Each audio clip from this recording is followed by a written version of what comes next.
So good morning, everyone, and good day for those who are on YouTube.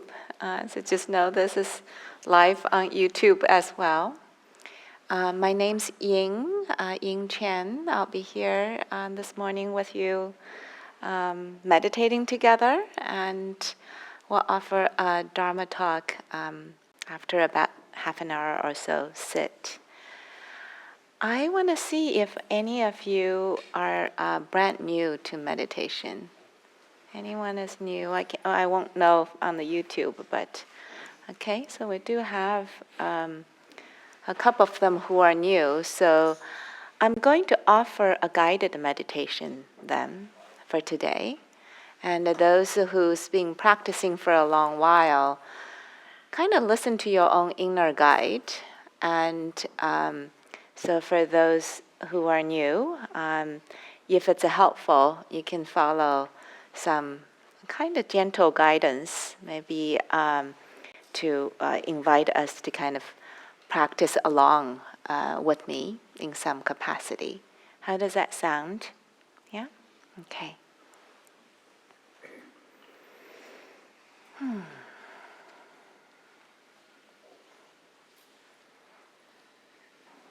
And so my invitation is to just gently settle into the space you're in. I forgot to check the sound.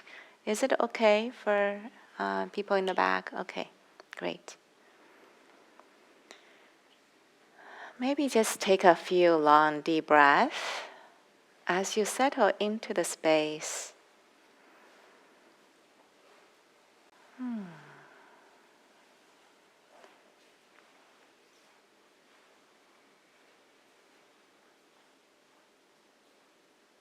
I'll begin with this word, pause.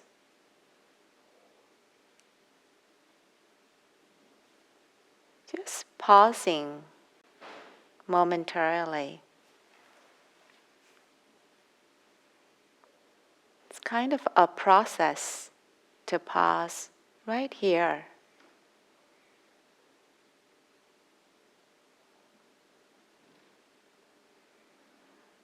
We're just noticing this body sitting.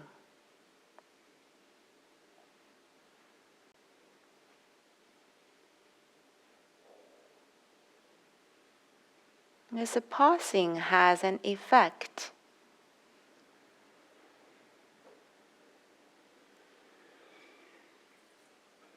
It allows ourselves to become present, maybe momentarily, becoming mindful of what's here and now.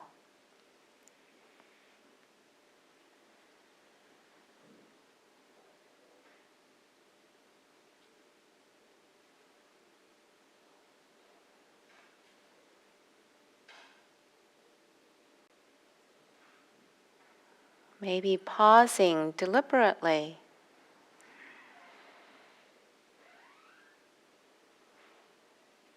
with an intention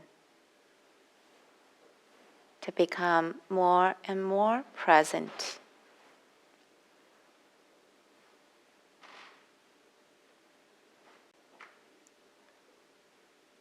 You may notice that our mind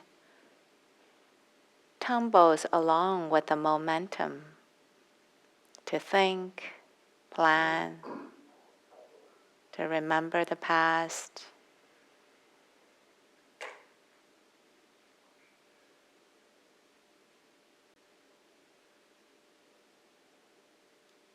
Right? Just being patient and persistent.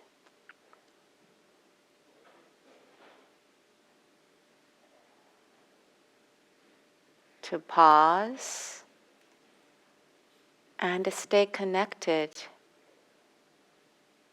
with what's here and now.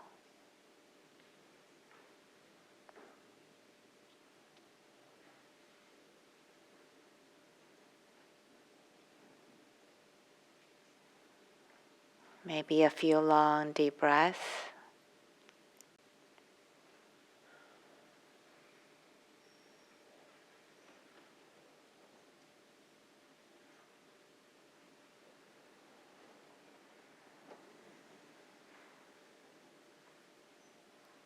mindfulness is present.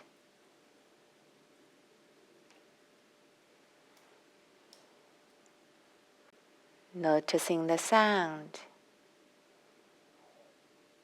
and the silence in between.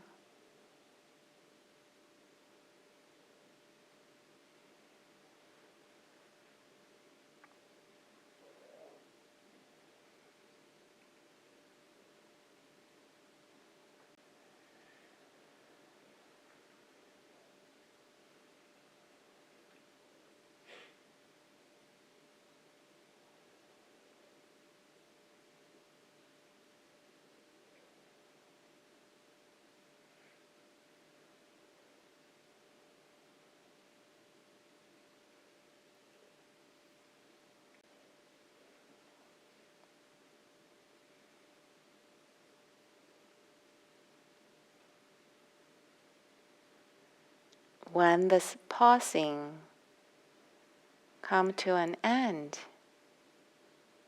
one may become more mindful and present.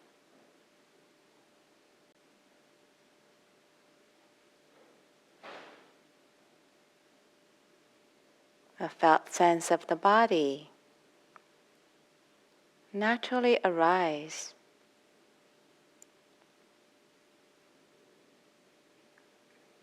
You may notice the body making contact with the floor, sitting here.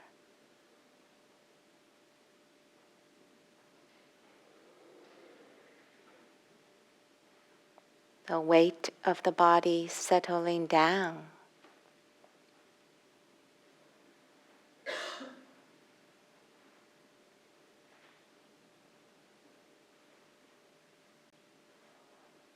You can rest your attention right where the contact of the body and the floor is at.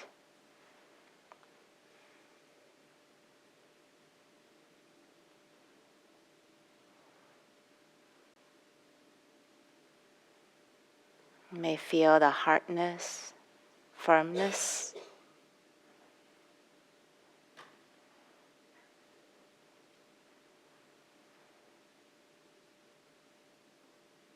pressure of the body against the floor.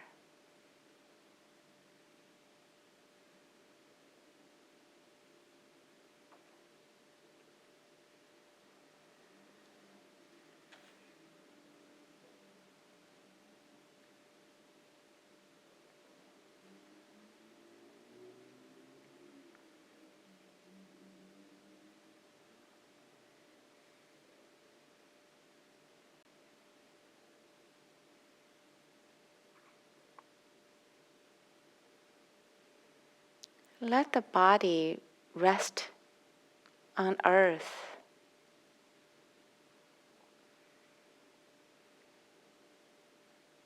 We don't have to do anything.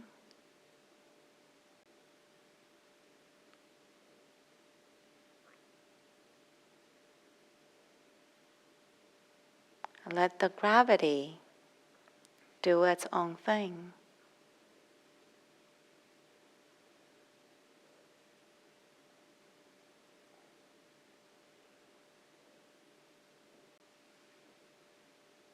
Sitting like a mountain.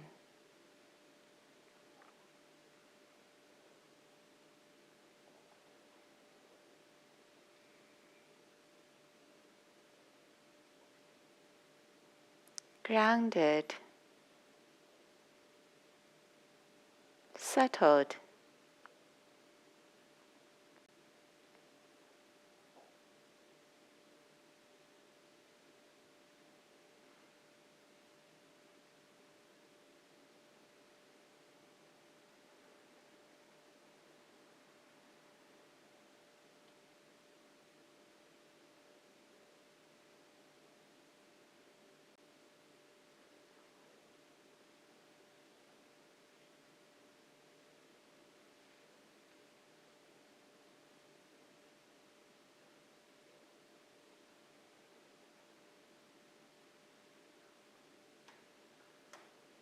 open to receive the felt sense of the breath,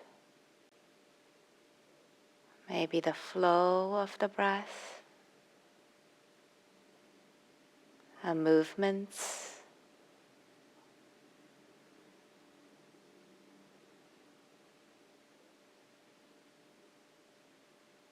the energizing quality of the breath.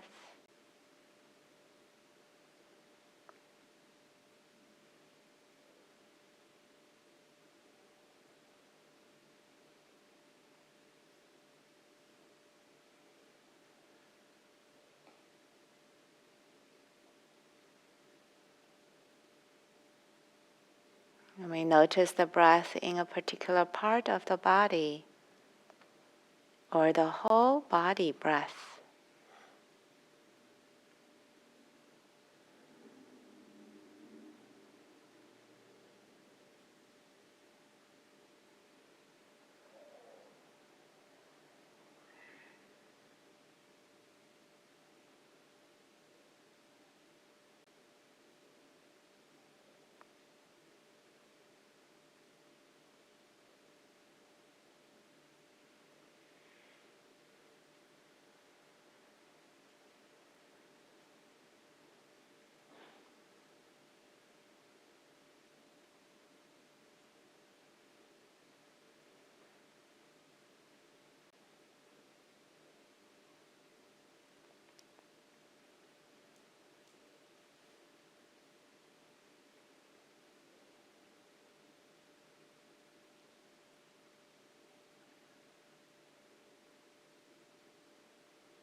And let the breath massage the body.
The movements of the breath naturally energizes the body or soothe the body.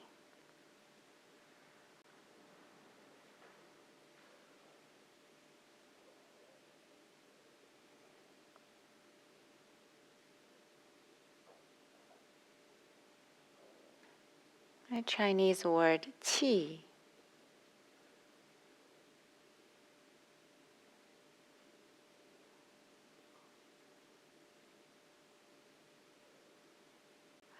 energetic feel,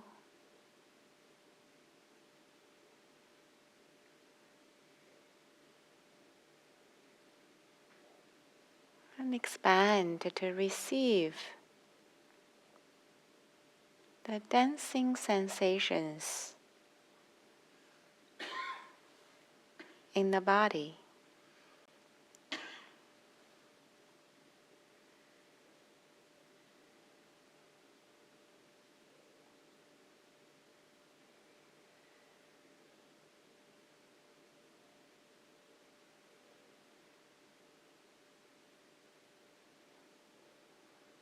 It's the movements of the breath,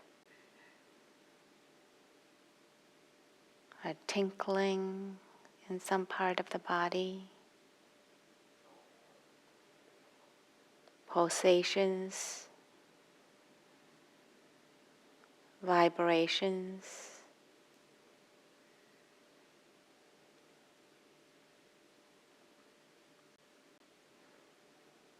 a gentle sway in the torso.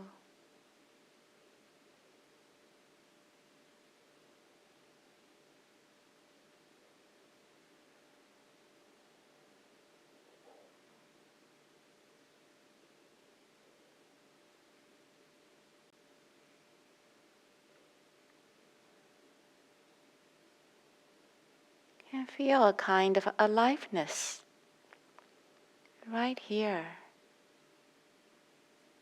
with all its dancing sensations.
Letting go of ideas and stories,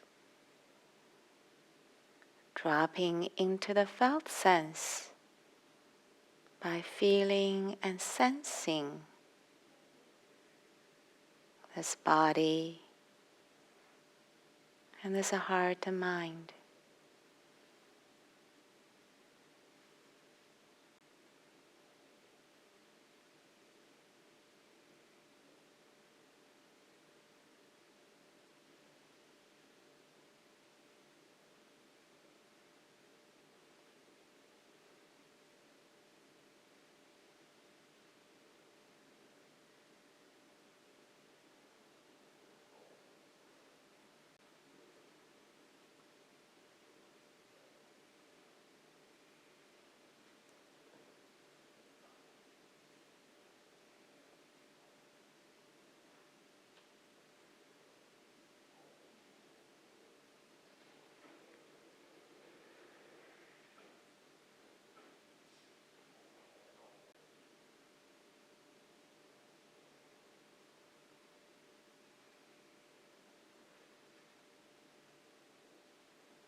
Let the breath flow freely.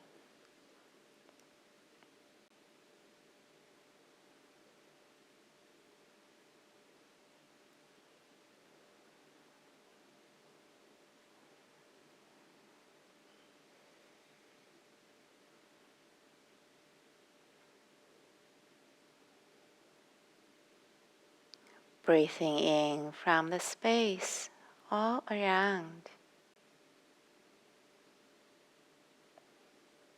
and breathing out into the space all around.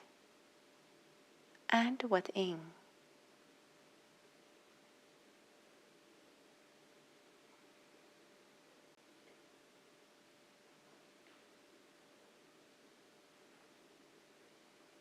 Allow your awareness to become spacious,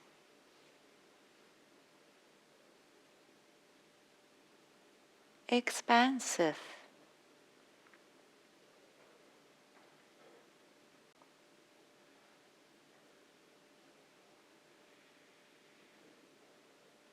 The sound can travel through.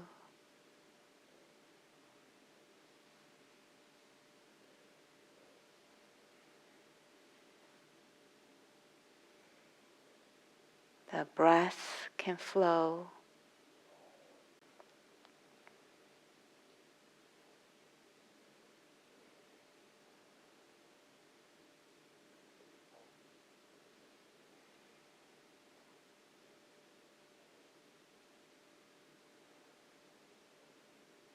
Feeling and sensing what's here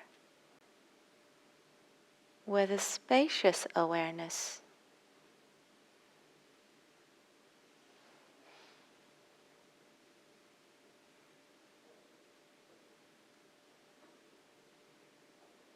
So thought bubbles can float away.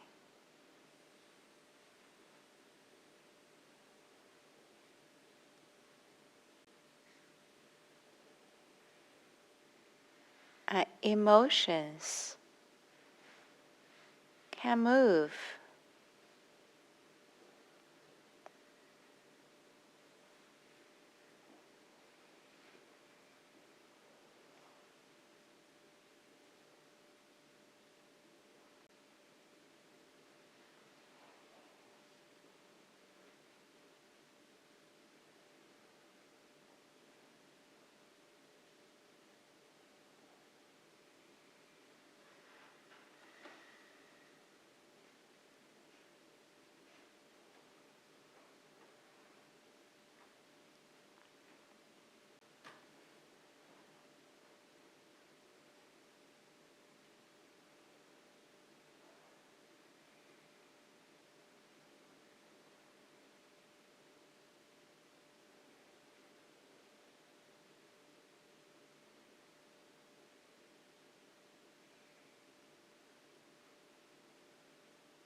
You may feel the heart opens with the spacious awareness.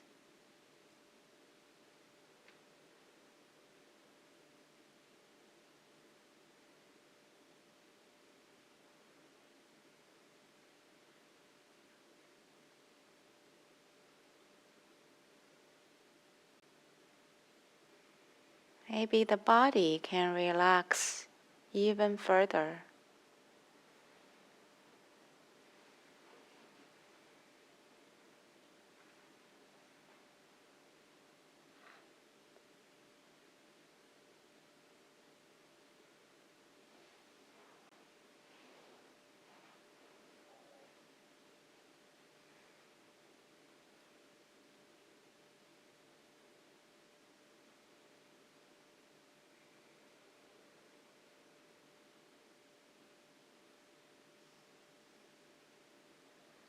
Softening and relaxing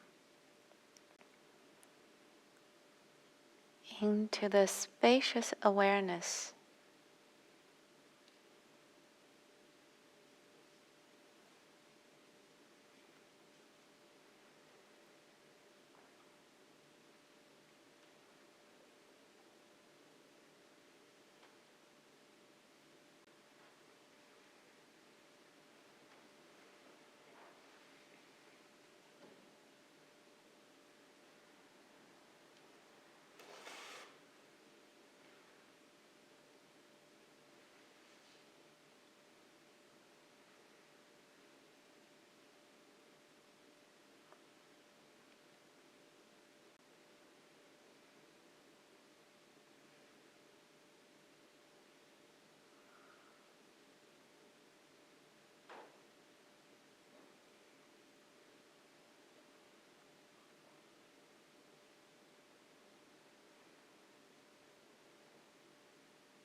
Know that if the mind wandered away into thinking, planning, storytelling,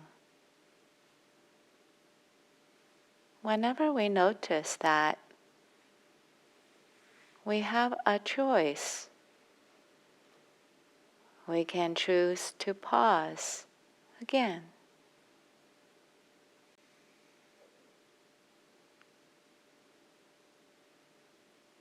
Can choose to step out of the unconscious flow of our thinking mind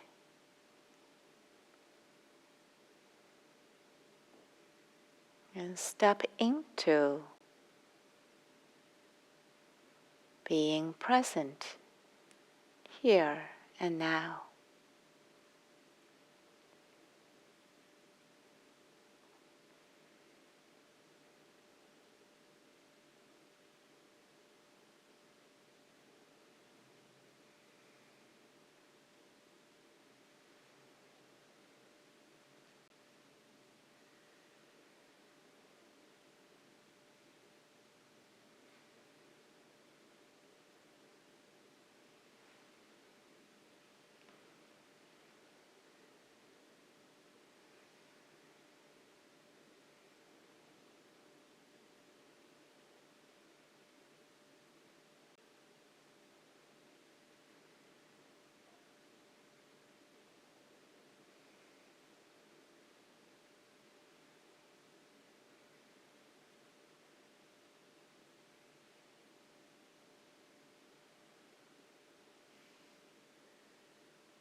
Good morning and welcome to IMC. And thank you for that guided meditation. And good morning, Ying Chen.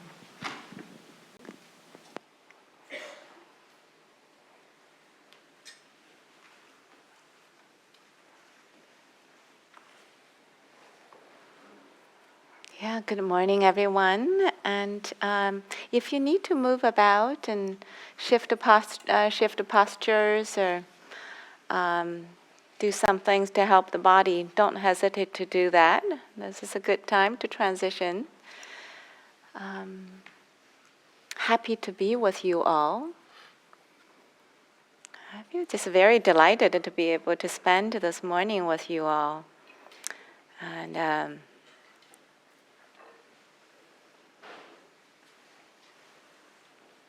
the topic I brought with me, one part of it is fear. I feel a little something need to just name that. And there is also a second part, and that is how to establish fearless relationships with fear. And so don't panic. so there is this two sides with today's topic. And so the word fear itself may bring a wide range of emotions and reactivities or responses inside of us. But we can't deny that fear is a very potent emotion in our human lives. And it arises in all kinds of, maybe arises from all kinds of aspects of our lives, or all kinds of dimensions of our lives, can arise out of physical challenges, illness, aging, death, and can arise out of emotional responses of something, the loss of loved ones, loss of financial stability, and all kinds of loss can evoke the emotional response, and can be a psychological kind of fear. Maybe a sense of self-image, a sense of who we are gets challenged, and there can arise a fear of some different kinds. And even in the spiritual dimension, there can be fear arise. And so for many people who practice in the Buddhist tradition, and maybe many other spiritual traditions, religious traditions, there will come to a point where there is a recognition that all kinds of things that we thought we have reliance on, actually we can't really rely on them because they're ever changing. It feels like the rug gets pulled from under, and that can be a terrifying kind of sense. And so there can be a spiritual fear arise even in this domain. So it's quite pervasive. And yet, how do we understand fear, and how do we relate relate with this emotion, is a big part of our Buddhist practice. And then I want to say is, there is a way that we can relate to this strong force within each of us wisely, compassionately, and so that this can be a force that is rather transformative, rather than we feel like we're narrowed down or limited and getting stuck by this. And so, so I kind of decided we'll talk about this in two dimensions. So the first part of this talk will be we learn a little bit about the fear, and then we understand it a little bit. And so I thought, and I looked it up, the dictionary definition of a fear actually is a pretty good one. And so I thought I'm just going to start right there. And the dictionary definition of a fear is an unpleasant emotion caused by, here is a whole list of keywords to pay attention to. So it's an unpleasant emotion caused by belief, perception, imagination, recognition, expectation of some kind of danger or threat, which leads to pain. There's a lot in this definition right here. I was amazed when I read this. And so let's tease this apart a little bit. The first one is fear is an unpleasant emotion. I think we all know this, right? I think all of us experienced some kind of fear, worry, and it's unpleasant. It's an unpleasant kind of emotion. And it arises out of causes and conditions. So it's not just something randomly pop up. But the causes and conditions is this long list of keywords here. Perception, belief, expectations, imaginations, and recognitions of some kind of danger that's there. And this is fascinating. When I saw this word imagination, I realized, wow, how many times we're afraid because we have certain imagination about a kind of a threat. This is on earthquake zone.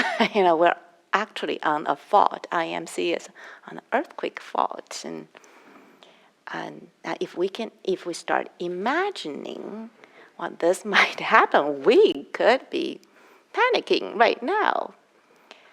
And so many of our fear kind of arise out of that.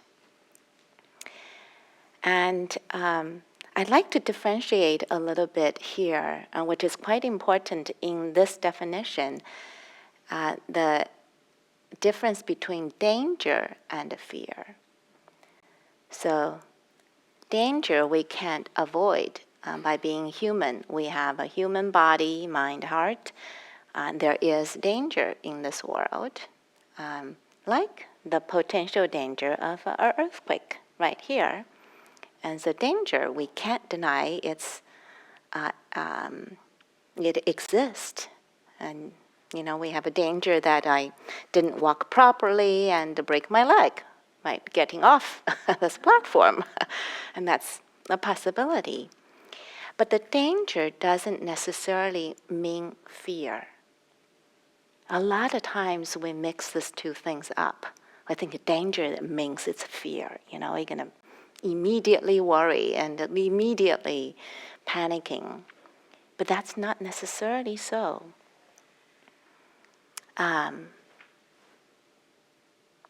There is a kind of primal response, that's a survival response that built into this system in response to a danger.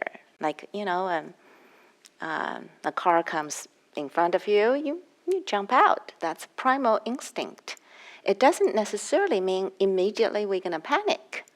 And we actually just know that we get out of the way to be safe. But it's true that often fear can happen. But I'll tease that apart a little bit. I want to stay with this point of danger doesn't necessarily mean fear. You all probably have heard a lot of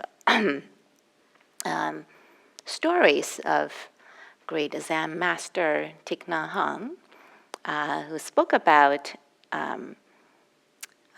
people sitting on the refugee boat to go across ocean. It's dangerous, no doubt.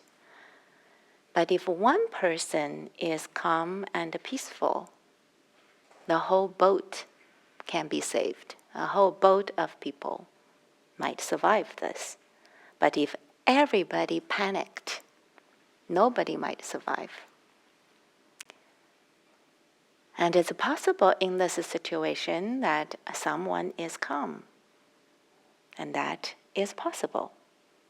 You can say, oh, wow, that's Zen master. I'm not really sure, and that's possible. So I want to give a personal example, and that I think all of you probably have experienced something like this. But for me, this personal example was quite powerful in my own experience, in my own kind of path of a practice.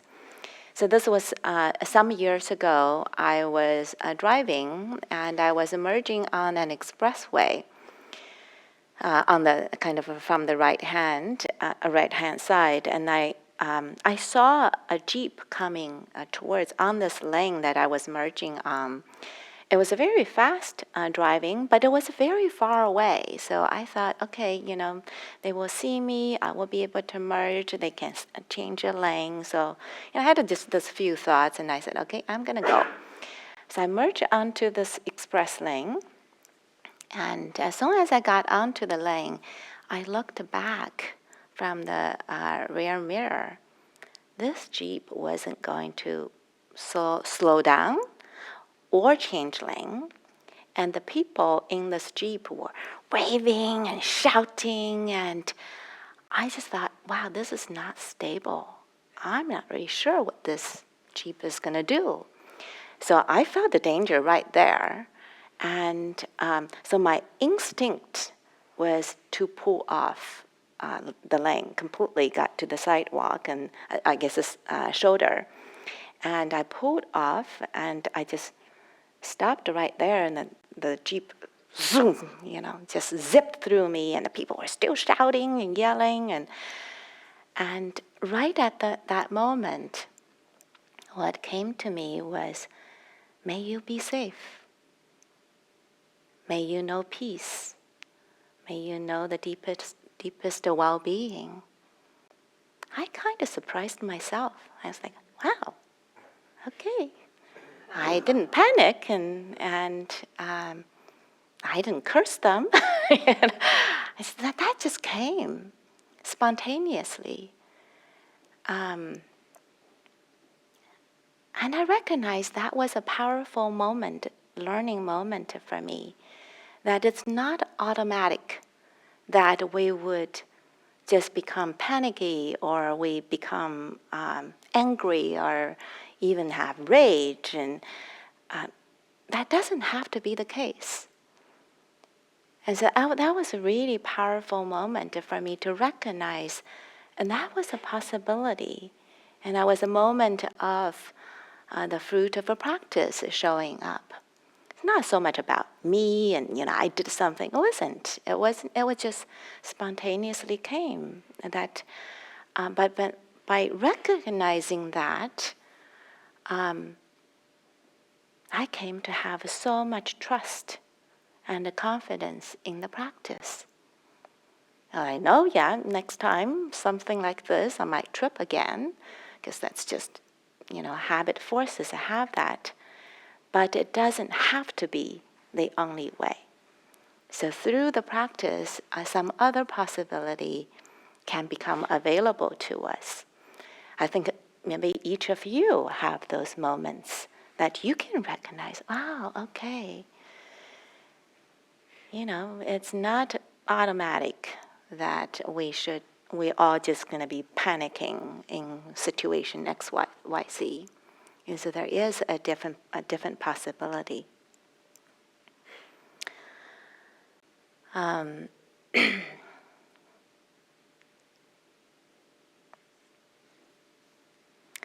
But it is true, sometimes you all probably have noticed that it often happens that even when we got out of the danger, like you jump out of the racing car coming at you, fear can come immediately after that. And why? And this definition gives a pretty good explanation, or we could notice this ourselves. We can begin to imagine what could have happened. Well, that is scary. Even though we're out of the danger, we're kind of safe now. but that imagination can happen, that belief can happen. Wow, this could happen really bad. And building upon that imagination, we now can start panicking. And we can begin to have a fear. So this is very interesting. This is very interesting. And so many times, our fear and worry can happen like that, even though we're not physically or even emotionally in the danger zone. We can have this downstream sequence of reactivity. And so the deep root in this process is that fear is a reactive movements, emotional movements, based on this set of imaginations and beliefs and perceptions of something dangerous that may be there. But it's a form, the deep root of this is in the present moment, we're not clearly seeing and knowing what is really happening here. We do not see that we're actually in a safe zone right now. We do not see, oh, this is my imagination at work, or this is a kind of a perception that's at work. And we also do not see, oftentimes, that the fear is present. It's just a form of an emotion that's present. And so what can happen is often fear doesn't stop at just this momentary movement of the emotion. We can become frozen, and we can become frustrated, and we can become angry, we can become depressed, and we can get very contracted, and we may even do something harmful to ourselves and others. And so there is this whole sequence of reactivity that can happen that become, in fact, rather dangerous to ourselves and to others. And so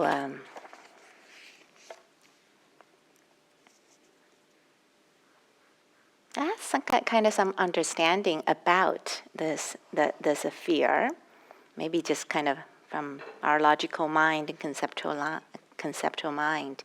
But I also don't want to diminish this. We're not alone in this department. It's not like we get, more specialized in this department. And this is a strong force now and strong force thousands of years ago. I was looking into the suttas and Pali Canon suttas, and it was interesting in our Buddhist tradition, most people know the three unwholesome roots of greed, hatred, delusion. But in fact, if you look at the suttas, there's a whole set of suttas that talks about the list of 4 with fear in it. So it's a strong force. And so that's one of those in the list of 3 that we often know. And so it's a strong force.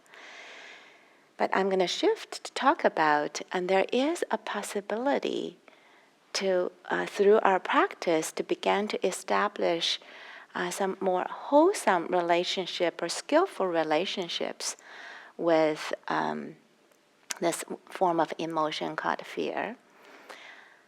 This is what I call fearless relationships. And so I'll unpack a little bit about that.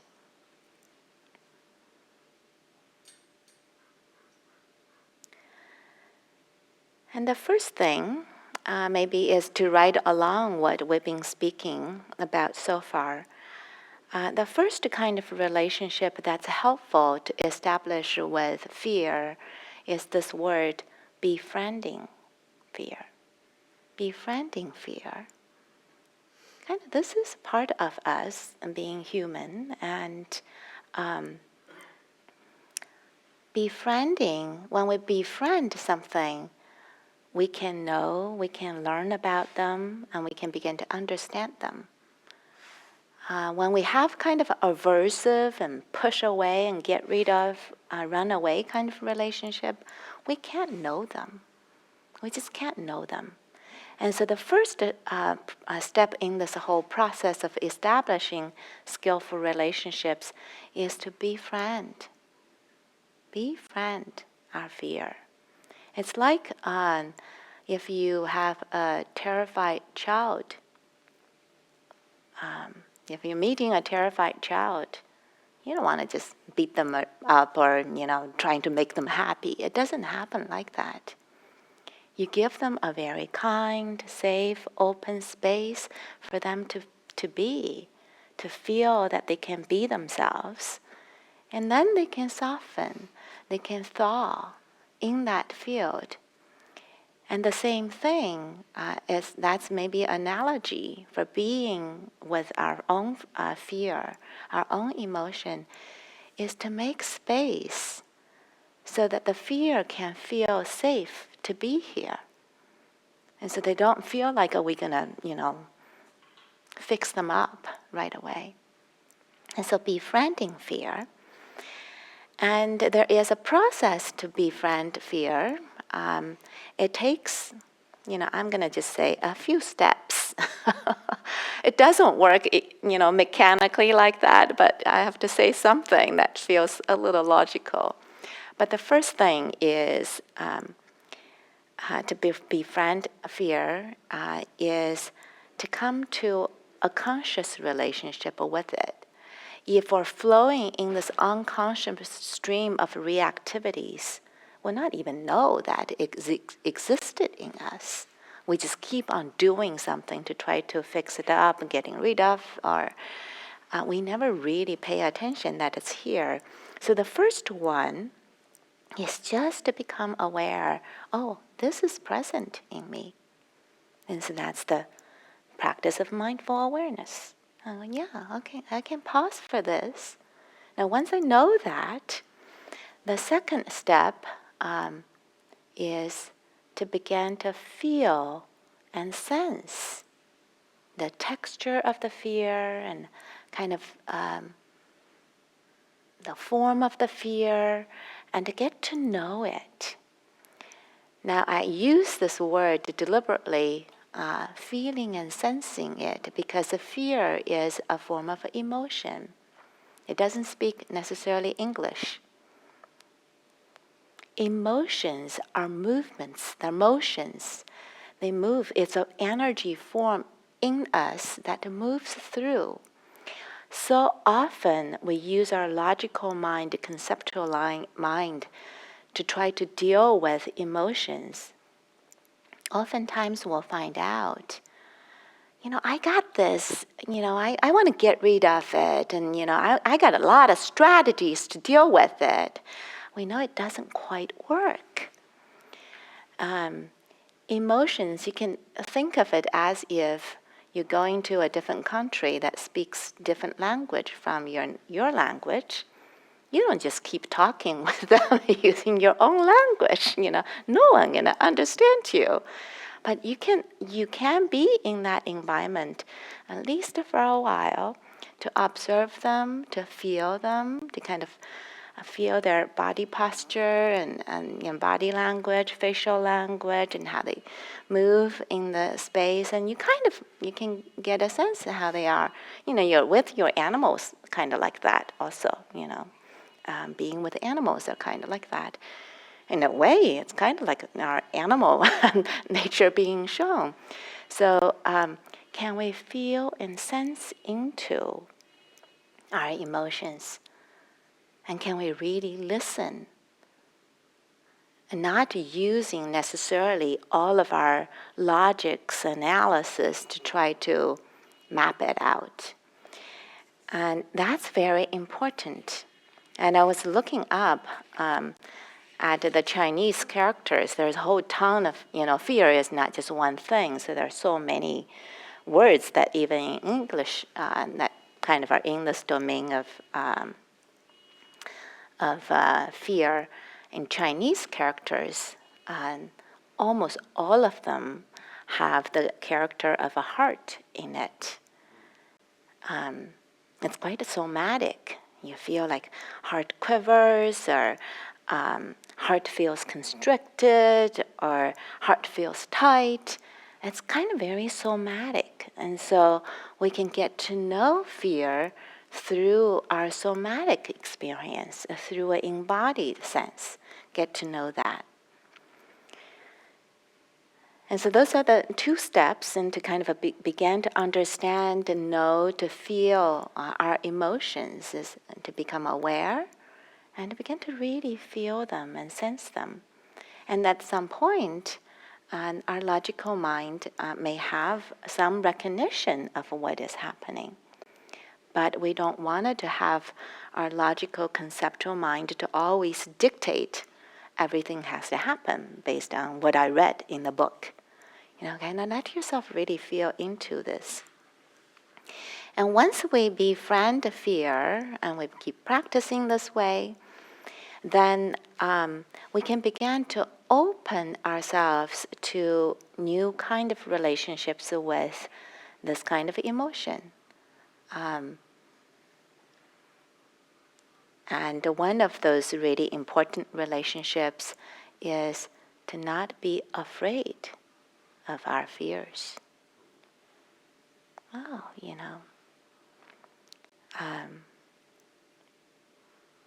Fear tend to have really bad rap, and so we almost automatically have a sense that it needs to go away. But it doesn't work that way. And so for me, the turning point of my relationship with fear was this point, and that I recognized, oh, I don't have to be afraid of my own fear. Wow, that's liberating.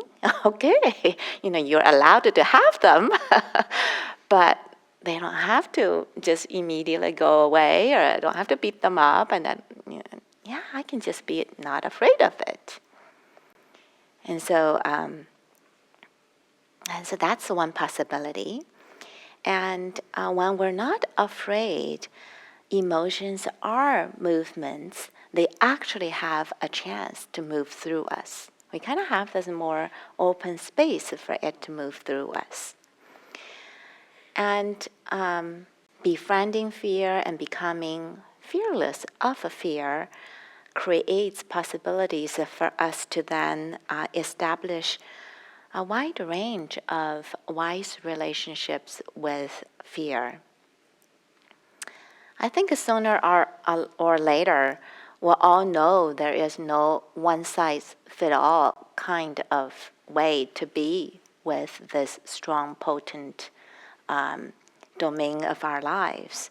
And so we needed to learn a wide range of skills and maybe cultivate capacities to be able to relate to fear.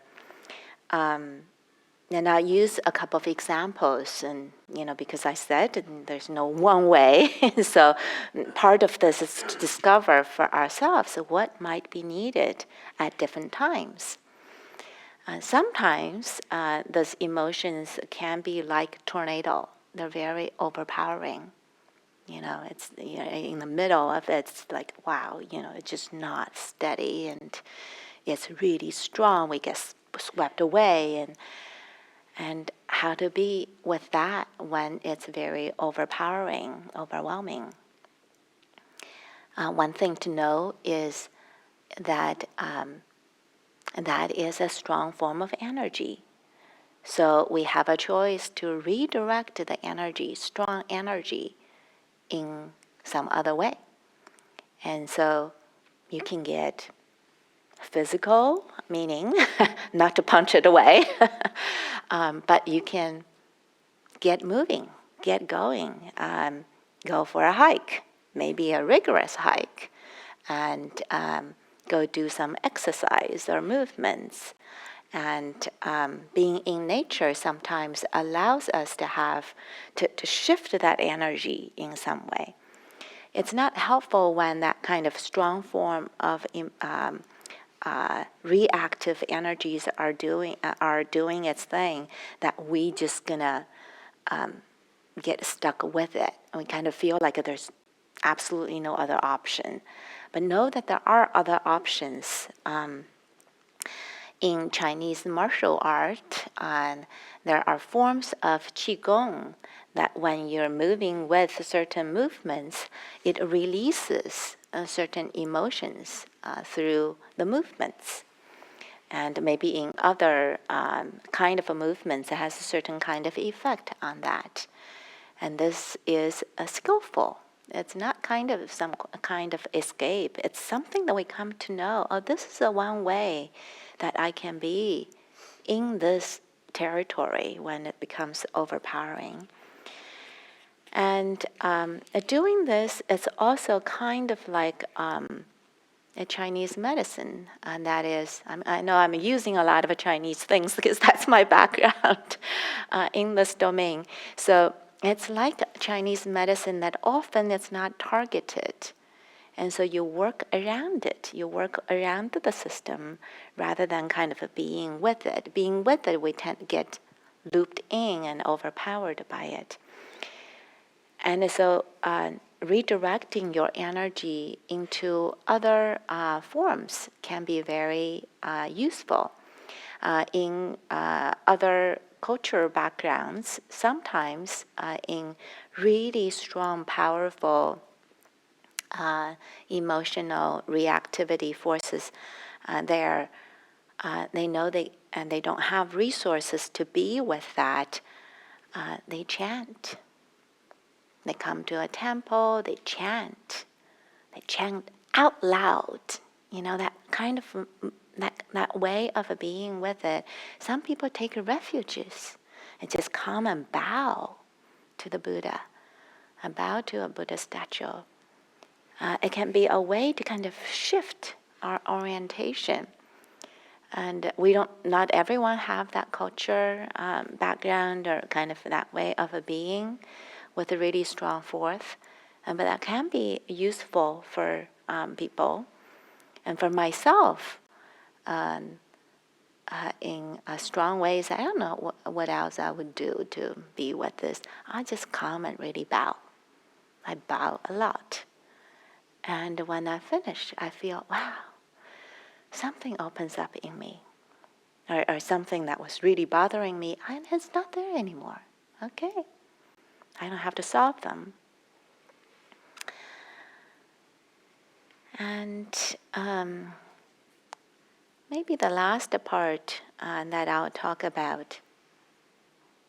Oh, no, there is another aspect. So there is this overpowering time, and then there are other times when you feel you're resourced enough, you have the inner capacity to be with the fear just as they are. Then you have a choice to, I'm just going to be here and feel it and see how it comes and how it goes and just be with it. And there is a sutta in Majjhima Nikaya called Fear and Dread.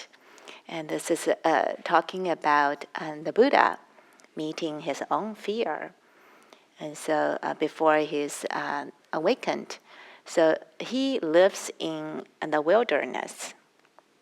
There are fears come. The tricks and making sound and something, makes sounds and fear comes. But, and he said, I've developed a lot of capacities, inner capacities to be with fear. So I'm going to be with this. And he used very specific language here. And he said, when I'm walking, if the fear arises, I'm not going to change my posture.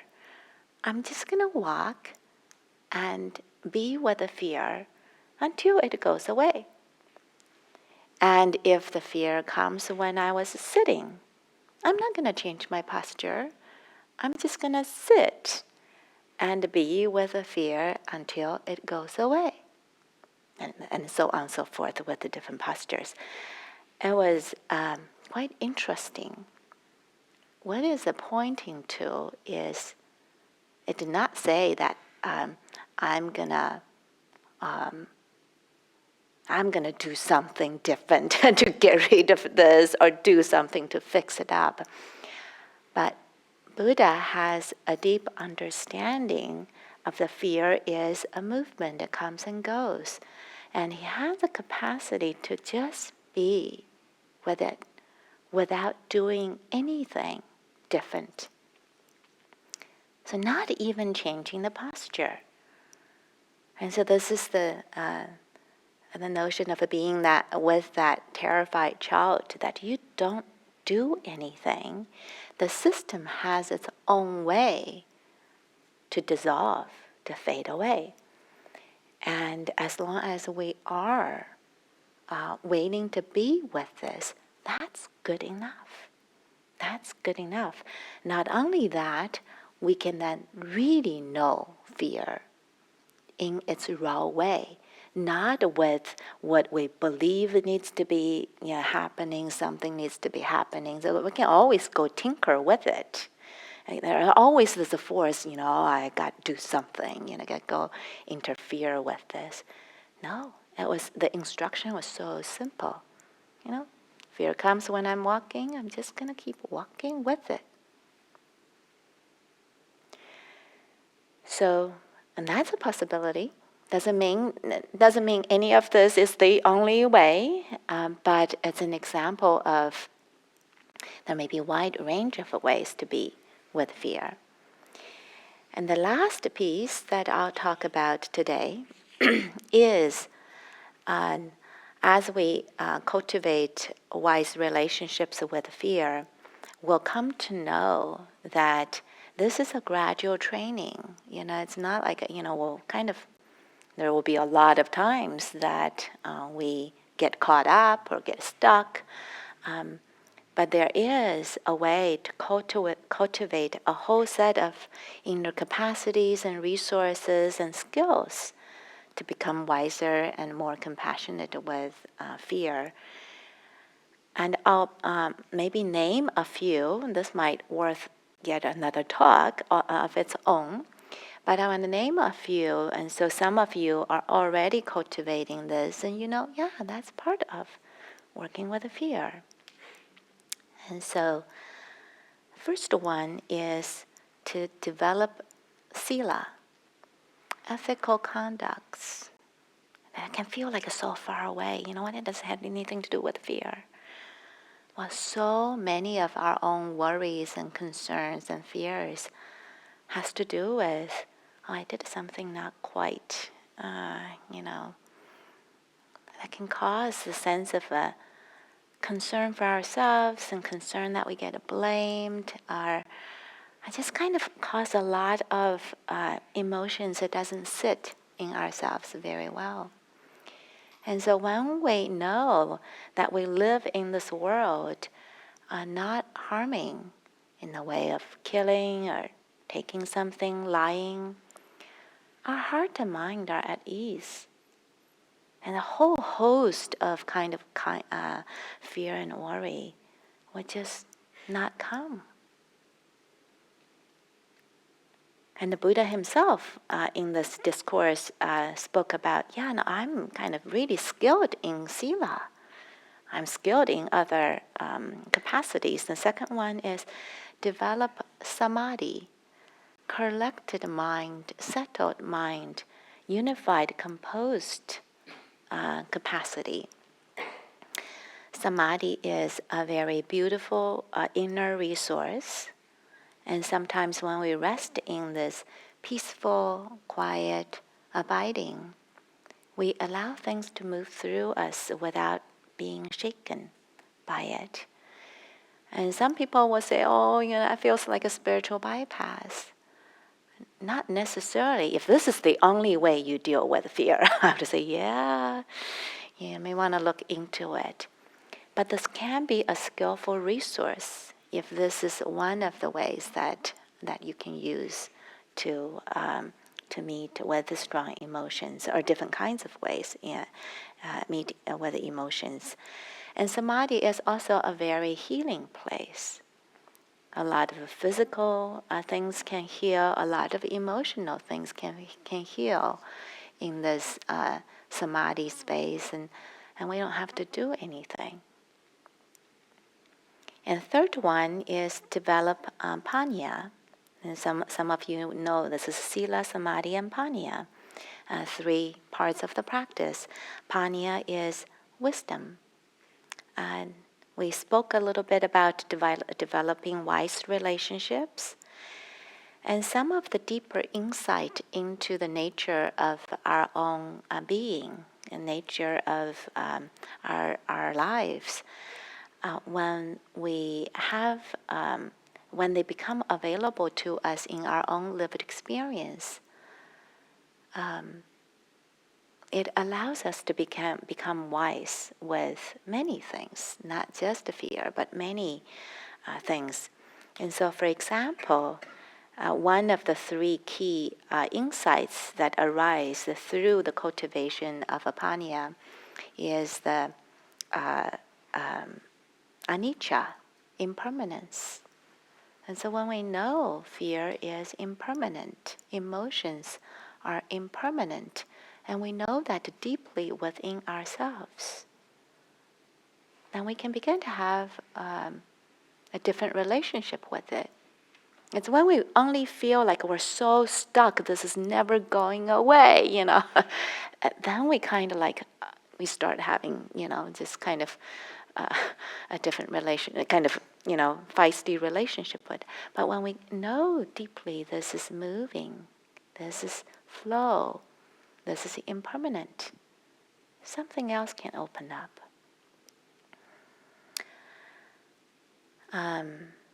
Developing Brahma Viharas, loving kindness, compassion, equanimity, joy.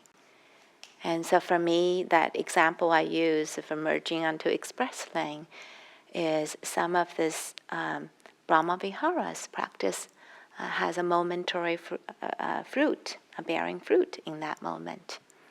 In fact, the story about the metta practice came about. The monks got haunted by the tree spirit.